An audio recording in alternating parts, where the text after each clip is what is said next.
দেশবাসীর মতো বিশ্বকাপ নিয়ে ধোঁয়াশায় ক্রিকেটাররাও। বিশ্ব আসরে খেলা না খেলা নিয়ে বিসিবির সাথে কোনো আলোচনা হয়নি এমন দাবি করেছেন বাংলাদেশ অধিনায়ক লিটন দাস। বিপিএলের ম্যাচ পরবর্তী সংবাদ সম্মেলনে অনেক কিছু বলার থাকলেও নো কমেন্টস বলে এড়িয়ে গেছেন এলকেডি। সমালোচনা করেছেন মিরপুরের উইকেটের।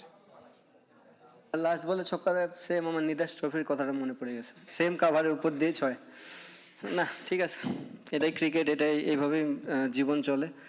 শেষ বলে ছক্কা হজম করে বিপিএল থেকে বিদায় নিয়েছে দল। অধিনায়কের মনটা এমনিতেও খারাপ, কষ্ট বহুগুণ বেড়ে যাবে বিশ্বকাপ খেলতে না পারলে। সংবাদ সম্মেলনে এ নিয়ে প্রশ্ন করতেই অধিনায়কের কণ্ঠে অসহায়ত্ব। সবার মতো তিনিও জানেন না বিশ্বকাপ ভাগ্য। যদি আপনি জানতেন যে আপনার গ্রুপ কে হবে, আপনি কোন দেশে যাচ্ছেন, এটা একটা হেল্প হতো। এখন যে জিনিসটা হাতেই নেই আমার, বা আমাদের ক্রিকেট ওভারঅল যতগুলো প্লেয়ার, আপনারা তো অলরেডি টিম জানেন যে কোন 15 জন যাবে, তো সেই 15 জনও এখনো জানে না যে আমরা কোন দেশে যাব বা কাদের বিপক্ষে খেলবো। আমার জায়গা থেকে আমি যেমন আনসার্টেন, সবাই আনসার্টেন। আমার মনে হয় পুরো বাংলাদেশই আনসার্টেন এই মুহূর্তে। এমনকি বিশ্বকাপ নিয়ে নাকি লিটনের সাথে কোনো কথাই হয়নি ক্রিকেট বোর্ডের।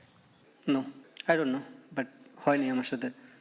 অনেক কিছু বলার আছে কিন্তু বলতে চান না লিটন, নো কমেন্টস বলে এড়িয়ে গেলেন।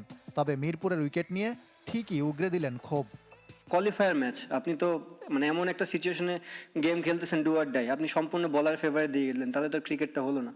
আমার মনে হয় বেটার উইকেট বোর্ড টিমে আশা করছিল।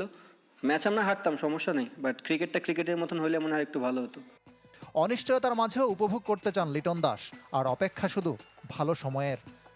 আজকে থেকে খেলা শেষ, বিন্দাস থাকবো রুমে, আর কি রিকভারি তো দরকার আছে, কারণ অনেক পরিশ্রম গেছে কয়েকটা ম্যাচ।